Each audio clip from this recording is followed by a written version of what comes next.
This is Robert Farnsworth reading Robert Frost's poem, The Woodpile, for the Frost Place.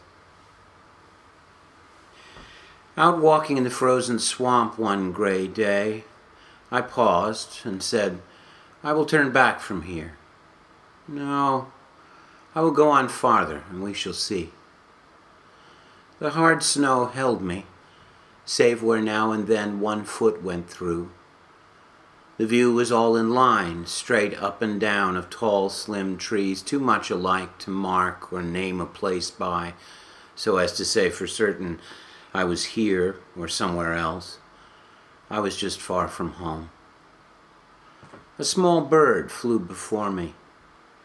He was careful to put a tree between us when he lighted, and say no word to tell me who was so foolish as to think what he thought. He thought that I was after him for a feather, the white one in his tail, like one who takes everything said as personal to himself. One flight out sideways would have undeceived him. And then there was a pile of wood, for which I forgot him and let his little fear carry him off the way I might have gone, without so much as wishing him good night. He went behind it to make his last stand.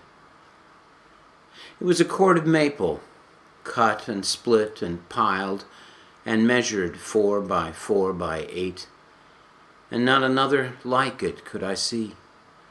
No runner tracks in this year's snow looped near it, and it was older, sure, than this year's cutting, or even last year's or the years before.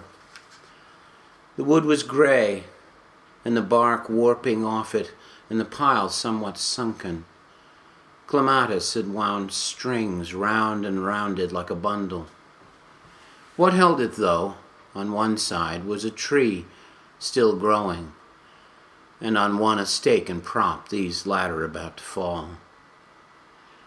I thought that only someone who lived in turning to fresh tasks could so forget his handiwork on which he spent himself, the labor of his axe, and leave it there, far from a useful fireplace, to warm the frozen swamp as best it could, with the slow, smokeless burning of decay.